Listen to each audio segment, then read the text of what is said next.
All right, so this is going to be part one of perhaps more than one. This could be a series of videos. I'm going to talk about performance and goal settings when it comes to performing. This lesson is a life lesson, one that I've taken my whole life to learn and am still learning. So I'm going to talk specifically about preparing for performing. Say that 20 times fast. Okay, preparing for performing. I'm going to take this last year as an example, actually, and then I can go back, of course, and do separate videos when it comes to performing as far as band students and preparation on that. But I'm going to talk about my performing personally in the last year since COVID. So for me, performing at my age, I've been, as many of you know, I didn't start singing. If you watch some other videos, I didn't start singing until after I was 50 years old.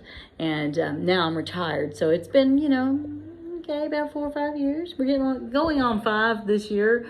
So not forever compared to the other instruments I've played for decades and decades. So singing is kind of new to me.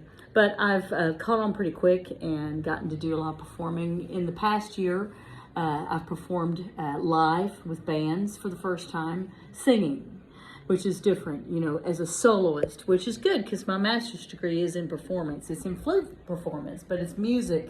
So for me to perform publicly live, that kind of is another aspect of my degree and my training that I'm getting to utilize. This year, I performed with the Gladewater Opry before they closed down permanently.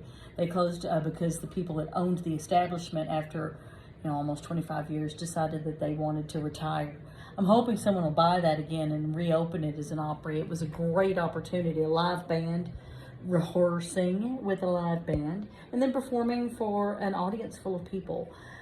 I'll tell you, as a performer, if you're a singer especially, which I have learned, and I'm by the way, I'm now finally finding more Opry shows, mostly in East Texas, that I can book with, and I'm already scheduled to do some more performing soon. But when I do, I've learned a few things. First of all, never assume the band already knows your song. Never assume that they know what key your song is in. It is your responsibility as a performer. Know what key your song's in. Don't go, it's in the key that they sing it in. Just because they're band people does not mean that they even have a clue. They may think they know your song, but they don't even know your song or the intro correctly. You really need to have your song well rehearsed.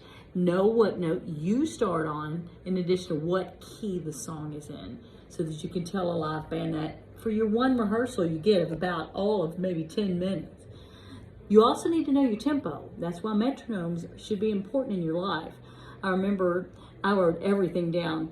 They said you got to have 4 songs. You need to know, the songs memorized. That's all they told me, but I figured out the rest of that pretty quick after my first time at the Opry show. So make sure you know what key you're in, the tempo. Insist that they stick to your tempo. Otherwise, they're probably going to either go way too slow or way too fast, and then you're going to be either gasping for breath or gasping to get in phrases quick enough.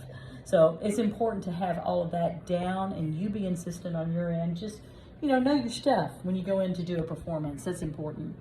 If you're going to play an instrument, which I did at the last time at my Opry show, and here when I do my next performance, which currently I'm scheduled to perform again in the fall with an Opry, I'm going to tell you, if I'm playing my instrument, I'm going to tune, make sure that I'm in tune and that I'm in tune with them, so that when I come in on whatever part of it that I'm going to play, that I'm in tune with the group. That's an important thing to know. Of course, another aspect of performance, eye contact with the audience. You don't have to stare anybody down, but posture, your presentation, making sure you're not like twitching weird or rocking weird. Make sure that you have that confident look on stage. You're doing things that that let the audience relax and just enjoy your performance instead of going, oh God, that kid's so nervous, or oh gosh, that woman, is she gonna make it through the song? You don't want to be like that. That's important. Breathe before you start. I may not be the best speaker in the world, but breathe before you start any song. I will say that too when I do another video on how to audition for things. You always want to stop, think your tempo.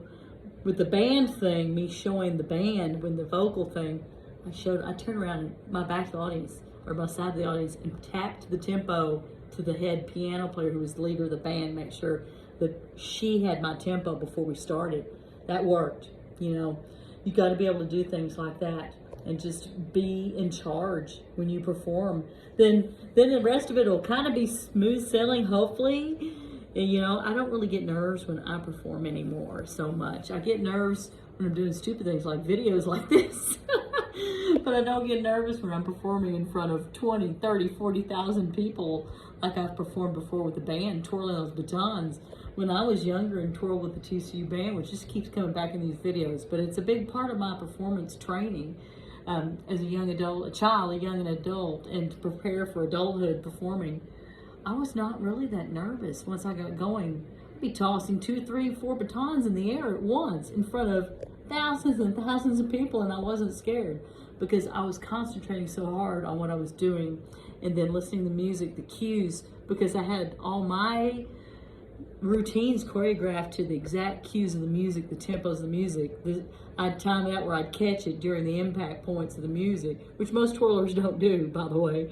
Just because of the musician in me, I wanted everything to be like totally in sync, you know, including that. Leaps, you know, with the music, whatever. But it's all part of performing. Anyway, getting back to singing. And getting back to playing your instrument and performing, you know, getting ready for performances. It's also important, and I am guilty of not being good at this. It is important to accept praise from people when they compliment you when you're done. You were great. We loved that song.